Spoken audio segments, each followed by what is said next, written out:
Atis ini lahir dari tanda kutip perawan. Loh, kenapa tanda kutip perawan?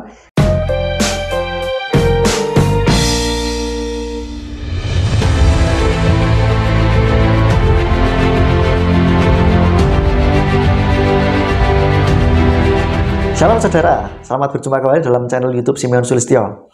Ini adalah video yang kelima, seri yang kelima dari pembahasan kita mengenai menjawab tuduhan bahwa kisahnya Yeshua itu mirip dengan dewa-dewa, kisah dewa-dewa yang lain. Di video pertama saya membahas tentang dewa Horus, video yang kedua saya membahas tentang dewa Mitras, yang ketiga saya membahas tentang dewa Krishna, dan yang keempat saya membahas tentang dewa Dionysus.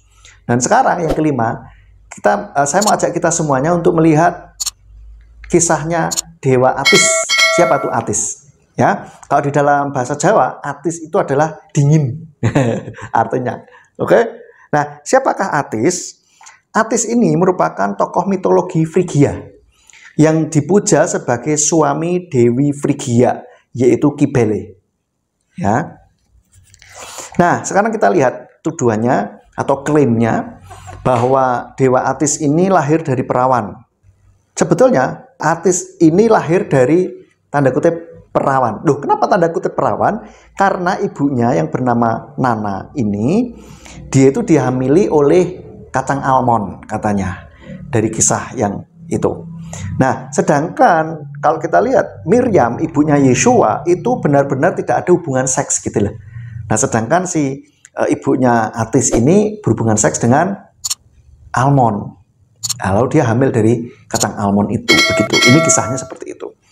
Lalu yang selanjutnya, yang kedua, katanya dewa Atis ini lahir tanggal 25 Desember.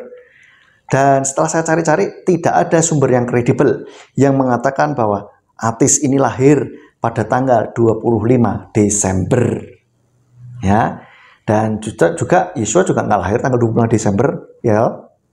Jadi tidak bisa disama-samakan. Lalu yang ketiga, katanya Atis ini punya 12 murid, sama kayak Yeshua katanya.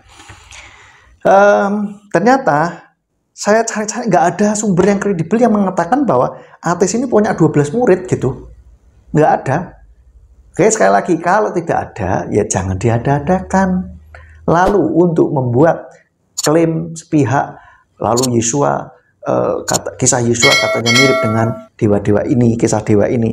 Ya, kalau mau mengguncang iman atau untuk mendiskreditkan, ya jangan sebegitunya lah ya. Sampai niat banget bikin cerita yang nggak ada, diada-adakan gitu loh.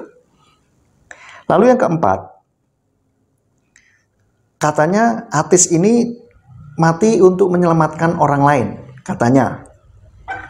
Ternyata tidak. Atis ini mati kehabisan darah justru. Karena apa? Karena dia mengebiri dirinya sendiri. Dan itu mati karena untuk kesalahannya sendiri, bukan untuk kesalahan orang lain. Jadi dia mati bukan untuk menggantikan orang lain, tetapi atau demi orang lain, tetapi justru mati karena kesalahannya sendiri. Dia mengebiri dirinya sendiri, mungkin tidak tahu caranya, lalu akhirnya kehabisan darah dan mati. Begitu. Lalu yang kelima, dewa Atis yang kelima. Katanya dewa Atis ini disalibkan. Tidak. Dia tidak disalibkan, tetapi dibuat oleh Jupiter supaya tubuhnya ini tetap cantik, tetap bagus gitu maksudnya ya. Dan itu artinya tidak ada kebangkitan juga. Ya, dia tidak dibangkitkan. Dan versi lain mengatakan bahwa Kybele mengubahnya menjadi pohon cemara.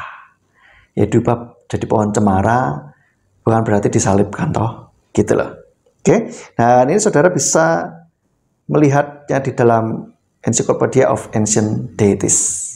Oke, itu saja video saya yang kelima mengenai dewa Atis. Dan saudara, jangan lupa like, share, dan subscribe video ini supaya yang lain juga boleh mendapatkan berkat.